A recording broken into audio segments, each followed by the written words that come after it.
आदरणीय दर्शकवृन्द, यहाँहरू सबैमा प्रभातकालीन ओम आदि अभिवादन नमस्कार। योग अहिले विश्व आविष्कार बनेको छ, विश्व चिकित्सा पद्धति बनेको छ र विश्व विज्ञान र विश्व ज्ञान बनेको छ। वास्तवमा ऋषिमुनिहरूले प्रवर्तन गरेको आविष्कार गरेको योग अहिले घर घरमा मन मन र तन तनमा प्रवेश गरेको छ। भर्खरै हामीले योग दिवस मनायौँ। विश्वका झन्डै 200 देशहरूमा एकसाथ महोत्सवको रूपमा आयोजना गरियो। विश्वमा एकसाथ यति धेरै देशहरूमा र यति ठुलो सङ्ख्यामा मनाइने दिवस नै सायद योग दिवस हो। जुन 21 अर्थात् सबैभन्दा लामो दिन हामी अन्तर्राष्ट्रिय योग दिवस मनाउँदै आइरहेका छौँ र नेपालमा पनि विभिन्न संस्थाहरूले र सरकार सहितले योग दिवसलाई भव्यतापूर्वक आयोजना गर्यो र सम्पन्न गर्यो। ओम आदि परिवार, ओम आदि फाउन्डेसनले पनि योग दिवसलाई भव्यतापूर्वक हामीले सम्पन्न गर्यौँ र यतिखेर हामी सँगै भेला भएर सँगै उपस्थित भएर योग गर्ने, योगाभ्यास साधना गर्ने अनुकूलता नभएको हुनाले अनलाइनका माध्यमबाटै योग दिवसहरू मनाइएका छन् र हामीले पनि त्यसै गरी योग दिवस सम्पन्न गर्यौँ। वास्तवमा योग विश्वमा सबैभन्दा धेरै चर्चा, सरोकार र उपादेयताको विषय बनेको छ। हाम्रै भूमिमा, हाम्रै देशमा, हाम्रै पूर्वजहरूले यही भूखण्डमा आविष्कार गरेको योग आज विश्वका सबैजसोले सुनेका छन् र योगप्रति जिज्ञासा जगाएका छन्। अनुमान अनुसार यतिखेर विश्वभरि 30 करोड व्यक्ति हरेक दिन बिहान उठेर योगाभ्यास गर्छन् र हरेक दिन कमसेकम पनि 30 लाख व्यक्तिलाई योगप्रतिको जिज्ञासा र योगमा आकर्षित भएका तथ्याङ्कहरूले बताउँछन् र दैनिक 30-35 लाख व्यक्तिहरू योगसँग जोडिनलाई रुचि देखाएको एक अनुमानले बताउँछ। वास्तवमा तपाईँ हामी तिनै योगीका सन्तान हौँ। हाम्रो रगतमा योगको वंशाणु बग्दछ। हाम्रो वंशाणुमा योगको उत्तराधिकार छ, अर्थात् तिनै ऋषिमुनिका जसले योगको आविष्कार गरे, योगमा खोजी गरे, प्रवर्तन गरे र योगका विधिहरूलाई, विधाहरूलाई, ज्ञानलाई, विज्ञानलाई, पद्धतिलाई, क्रियालाई, प्रक्रियालाई तपाईँ हामीलाई उपहार स्वरूप प्रदान गरे। वास्तवमा योग प्रदान गर्ने व्यक्तित्वलाई ऋषिमुनि भनिन्छ। योग प्रवर्तन गर्ने, योग विद्यालाई आविष्कार गर्नेलाई ऋषिमुनि भनिन्छ। हामीलाई परम पूज्य बालयोगी आदित्यज्यूले एक विशेष योग प्याकेज दिनुभएको छ जसको नाम हो प्रयोग योगा कोर्स। प्रयोग शब्द आफैमा महत्त्वपूर्ण छ र गहन अर्थले युक्त छ।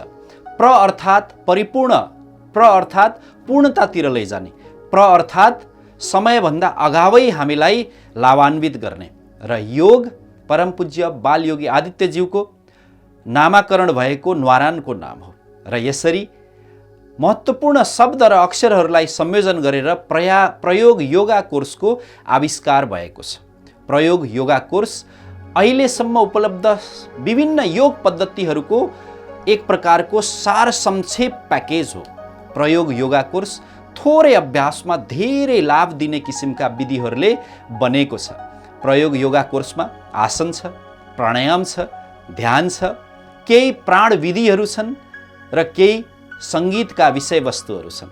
यसरी आजको दिनको मानवलाई, तपाईँ हामीलाई चाहिने शरीरका लागि आसन, श्वास प्रश्वासका लागि प्राणक्रिया प्राणायाम, मनका लागि ध्यान, प्रसन्नता खुसी आनन्दका लागि सङ्गीत र एक प्रकारले मनलाई तुरुन्तै शक्ति दिनका लागि मन्त्र, यी सबै विधाहरूले युक्त भएको जो एक परिपूर्ण प्याकेजको नाम हो प्रयोग योगा कोर्स। विगत 4-5 वर्षदेखि प्रयोग योगा कोर्सको अभ्यास निरन्तर रूपमा धेरै साधक साधिकाहरूले गर्दै आउनु भएको छ।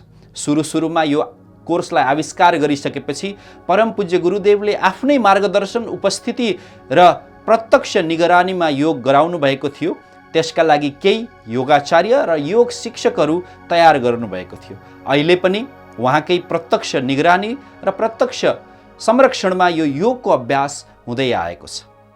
यो योगले के गर्छ, यसको उपादेयता के हो, यो किन प्रभावकारी छ, आउनुहोस् सुनौँ उहाँद्वारा प्रदत्त प्रयोग योगा कोर्स विषयक यो गुरुवाणी। आत्मालाई एकीकृत पारी श्वास प्रश्वासमा केन्द्रित पार्न सक्ने तवरले प्रथम चरणमा प्र्याक्टिस गराउने। आदरणीय दर्शकवृन्द, वास्तवमा योग अभ्यासको केन्द्रबिन्दु श्वास हो र गन्तव्य आत्मा हो। हामी श्वासमा केन्द्रित हुन्छौँ। जुनसुकै प्राणायामलाई लियौँ, जुनसुकै योगका पद्धतिहरूलाई लियौँ, त्यहाँ काहीँ न काहीँ श्वास प्रश्वासको विधि, श्वास प्रश्वासको विषयवस्तुको उठान हुन्छ नै। तपाईँ हामीले आजभोलि गर्ने योग, हठयोगमा त झन् श्वास प्रश्वास अर्थात् प्राणायाम, प्राणक्रिया नै महत्त्वपूर्ण छ। अर्थात् कपालभाती, अनुलोम विलोम, भस्त्रिका, भ्रामरी आदि गरेनौँ भने योगाभ्यास, प्राणायाम, ध्यान पूर्ण हुँदैन, साधना पूर्ण हुँदैन। यदि योग विज्ञानको केन्द्रीय वस्तु, केन्द्रीय विधा के हो भन्ने हो भने त्यो प्राणक्रिया, प्राणायाम नै हो। र परमपूज्य बालयोगी आदित्यज्यूले प्रदान गर्नुभएको यस गुरुवाणीले पनि के अर्थ्याउँछ भने आत्मालाई एकीकृत पारी, अर्थात् आत्मा विकेन्द्रित, अर्थात् मनद्वारा, हाम्रा इन्द्रियहरूद्वारा, हाम्रो चञ्चल चित्तद्वारा खण्डित भएको छ, विकेन्द्रित भएको छ, त्यसलाई एकीकृत पारेर आत्माको प्रकाशलाई, ऊर्जालाई एकीकृत पारेर साधनामा हामी सिँढी चढ्दै जानुपर्ने हुन्छ। त्यसका लागि श्वास प्रश्वास नै प्रवेशद्वार हो, माध्यम हो। अर्थात् श्वास प्रश्वास अस्थिर भयो भने हाम्रा इन्द्रियहरू अस्थिर हुन्छ, इन्द्रियहरू अस्थिर भयो भने हाम्रो मन अस्थिर हुन्छ, अस्तव्यस्त हुन्छ। मन अस्थिर र अस्तव्यस्त भयो भने हाम्रो बुद्धि अस्तव्यस्त अस्थिर हुन्छ, बुद्धि अस्तव्यस्त अस्थिर भयो भने हाम्रो चेतना अस्थिर हुन्छ, हाम्रो चेतना अस्थिर अस्तव्यस्त भयो भने त्यो चेतनाको उद्गम अर्थात् स्रोत नै, प्रकाश नै अस्तव्यस्त अस्थिर भएर प्रकाशमय स्वप्रकाशित आत्मा चाहिँ विचलित हुन पुग्दछ, अर्थात् आवरणले ढाकिन पुग्दछ। तसर्थ प्रयोग योगा कोर्सको सुरुवातको प्रारम्भिक चरणको लक्ष्य भनेकै श्वास प्रश्वासलाई केन्द्रित गर्ने र आत्मामाथि चढेको आवरणलाई खोलिदिने र आत्माको प्रकाशलाई एकीकृत पारेर त्यसलाई अनुभूति गर्ने।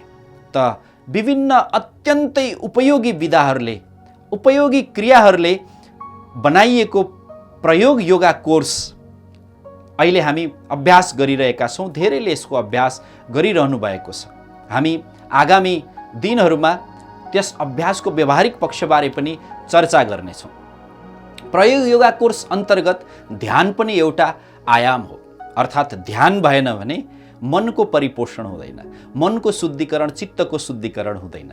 यसर्थ परमपूज्य बालयोगी आदित्यज्यूले धेरै प्रकारका ध्यानका प्रक्रिया, विधिहरू, तरिकाहरू दिनुभएको छ र प्रयोग योगा कोर्स अन्तर्गत अन्तमा ध्यान अवश्य गर्ने उहाँको मार्गदर्शन छ, उहाँको सुझाव छ। त ध्यान किन, कसरी, के प्रयोजनका लागि र प्रयोग योगा कोर्समै ध्यानको अभ्यास किन आवश्यक छ, यस विषयमा पूज्य गुरुदेवले दिनुभएको गुरुवाणी यस प्रकार छ। राम्रोसँग गरेको ध्यानले पूर्व जन्मको दृश्य अनुभूति गर्ने, पाप पखाल्ने, नयाँ युगको आदिको प्रत्यक्ष दर्शन गर्ने लाभ मिल्दछ। भर्खरै वाचन गरिएको गुरुवाणीले स्पष्ट पारेको छ कि राम्रोसँग ध्यान गरियो भने हामी आफ्ना विगतहरूलाई देख्न सक्छौँ, हामीले विगतमा गरेका कर्महरूलाई देख्न सक्छौँ र ती कर्महरूको प्रेरणाबाट वर्तमानलाई सपार्न, सुधार्न सक्छौँ र भविष्यमा हामी सद्गुरु, भगवान, ईश्वर, खुदा, अल्लाह, बुद्ध जसलाई मान्दछौँ ती शक्तिहरूको दर्शन गर्न सक्छौँ र जीवनमा आवश्यक पर्ने बाटो आफैले पहिल्याउन सक्छौँ। अर्थात् सबैभन्दा ठुलो प्रेरणा, सुझाव, मार्गदर्शन, सल्लाह आफ्नै आत्माबाट प्राप्त गर्न सक्छौँ। प्रस्तुत गुरुवाणीको आशय यही नै हो। प्रयोग योगा कोर्सकै सन्दर्भमा परमपूज्य बालयोगी आदित्यज्यूले विभिन्न सन्देश र मार्गदर्शनहरू दिनुभएको छ। उहाँले यस विधिका बारेमा एकपटक हामी जिज्ञासुहरूलाई यस्तो सन्देश दिनुभएको थियो। Top in top secret because it is the method of life to live with directly with God. भर्खरै वाचन गरिएको गुरुवाणीले के सन्देश दिन्छ भने प्रयोग योगा कोर्स भन्नाले सिधै गुरु सत्तासँग, सिधै भगवत सत्तासँग, सिधै ईश्वरीय सत्तासँग सम्पर्क स्थापित गर्ने विधि हो।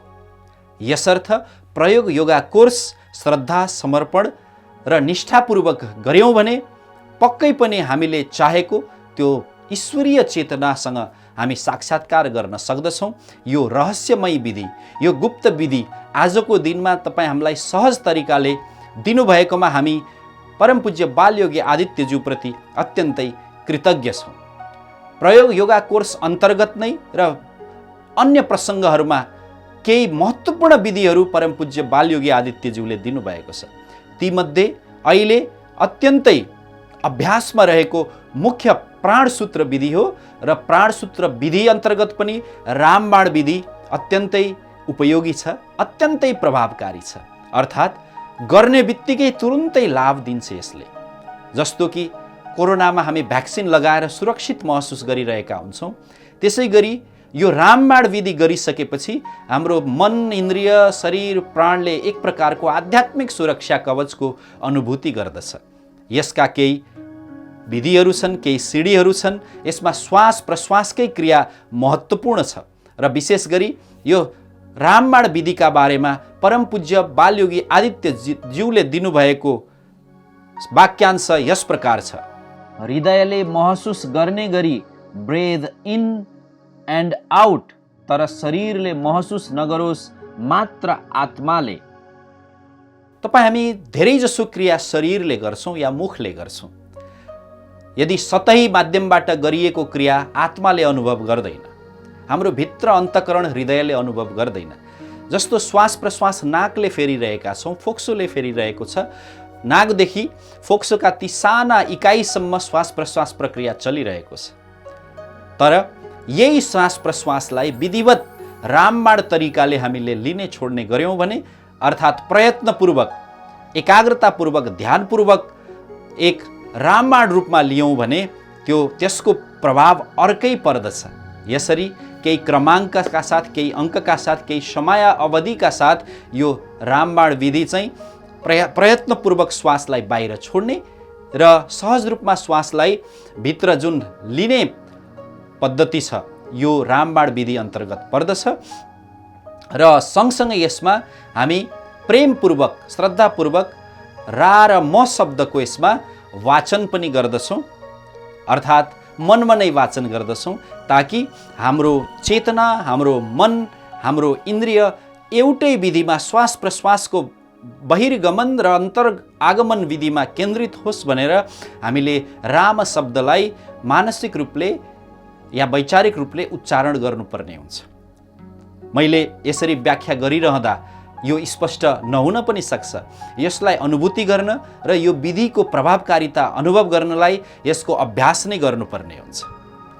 यहाँहरूमध्ये जसलाई प्रयोग योगा कोर्स, प्राणसूत्र विधि, रामबाण विधि लगायतका विभिन्न परमपूज्य आदित्य गुरुदेवले दिनुभएका साधना विधिहरूको अनुभव गर्ने इच्छा भएको खण्डमा यहाँहरूले सम्पर्क राख्न सक्नुहुनेछ।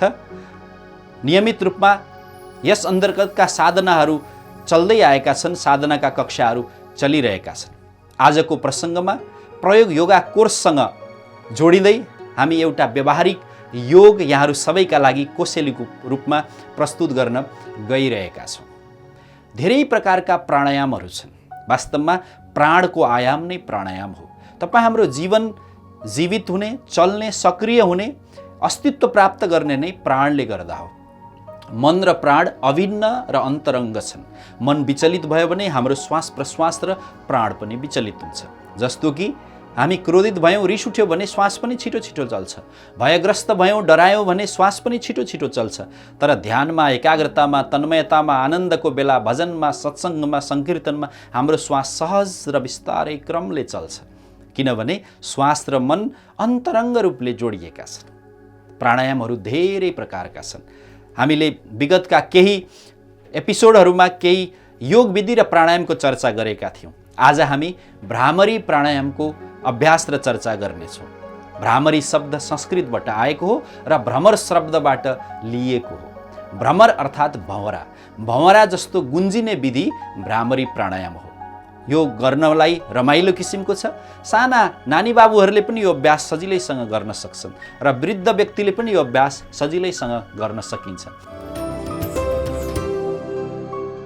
भ्रामरी प्राणायाम गर्नका लागि तपाईँ सजिलोसँग कुनै आसनमा अवस्थामा बस्नुहोस्, भुइँमा या कुर्सीमा बस्नुहोस् र मेरुदण्डलाई सिधा राख्नुहोस्। अनि बिस्तारै दुवै हात प्रयोग गर्दै, कसैले केवल यो चोरी औँलाले कान थुनेर पनि गर्छन्, तर मेरो आफ्नो अनुभवको आधारमा यहाँहरूलाई निवेदन गर्दछु कि यसरी 3 औँलाले आँखालाई बन्द गर्ने, बुढी औँलाले कानलाई पुरै बन्द गर्ने, सानो कानलाई बन्द गरिदिने र चोरी औँलालाई निधारमा, ताकि एक्युप्रेसर र यो प्राणको जुन साइकल छ त्यसको पनि लाभ प्राप्त होस्। हामीले यसरी औँला र हातको स्थिति राख्ने अनि लामो श्वास भरौँ।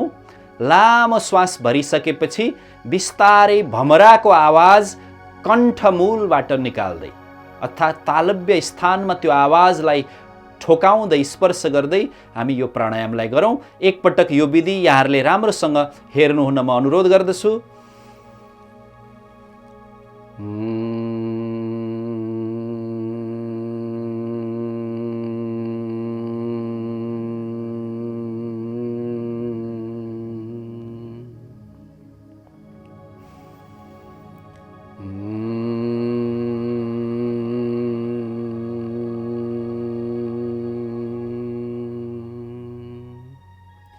आदरणीय दर्शकवृन्द, तुरुन्तै मनलाई निर्मल बनाउँछ, दिमागलाई शान्त बनाउँछ यो भ्रामरी प्राणायामले। अलिक अभ्यास परिपक्व हुँदै गएपछि यहाँले जब सास लिनुहुन्छ यसरी कान र आँखालाई बन्द गरेर सास लिइसकेपछि एकैछिन शिर झुकाएर यहाँले रोक्न सक्नुहुन्छ। फेरि भ्रमरको आवाज, भँवराको गुन्जन आवाज निकाल्दै फेरि शिरलाई उठाउन सक्नुहुन्छ।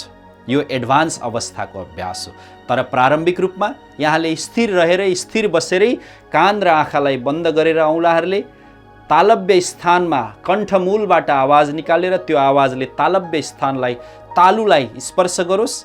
जसरी एउटा झर्के बटुका काँसको कचौरामा आवाज दियो भने, जसलाई सिङ्गिङ बल पनि भन्छन्, त्यसमा एउटा झन्कार निस्किन्छ, एक निरन्तरको गुन्जन निस्किन्छ, स्पन्दन निस्किन्छ। त्यसै गरी मस्तिष्कलाई स्पन्दित गर्ने यो भ्रामरी प्राणायाम कानका समस्याहरूलाई ठिक गर्दछ, मनलाई प्रसन्न बनाउँछ। उच्च रक्तचापका बिरामीहरूका लागि यो अत्यन्तै उपयोगी छ। क्रोधित भइरहने, रिस उठिरहने व्यक्तिहरूलाई यो रामबाण तुल्य छ। जब जब रिस उठ्छ, बसेर भ्रामरी प्राणायाम गर्यो भने मन पनि अर्कोतिर चाहिँ बहलिन थाल्छ र क्रोध पनि शान्त हुन्छ। त्यसै गरी विद्यार्थीहरूका लागि मेमोरी बढाउन, स्मृति शक्ति बढाउनलाई यो प्राणायाम निकै नै उपयोगी छ। यसरी तपाईँ हामी हरेक दिन बिहान 10-15 मिनट, यदि समय मिल्छ भने दुवै समय बिहान बेलुका 10-15 मिनट भ्रामरी प्राणायाम सावधानीपूर्वक र श्रद्धापूर्वक गऱ्यौँ भने वास्तवमै यसले कमालको फाइदा दिन्छ। यी नै योगहरू हाम्रा ऋषिमुनिहरूले हामीलाई दिएका उपहार हुन्।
आदि अनादि आदित्याय परम ज्योति आराध्याय ओम नमो नमः। आदि अनादि आदित्याय परम ज्योति आराध्याय ओम नमो नमः। ओम आदि अनादि आदित्याय परम ज्योति आराध्याय ओम नमो नमः। ओम आदि अनादि आदित्याय परम ज्योति आराध्याय ओम नमो नमः। अनादि आदित्याय परं ज्योति आराध्याय ॐ नमो नमः। आदि अनादि आदित्याय परं ज्योति आराध्याय ॐ नमो नमः।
आराध्याय ॐ नमो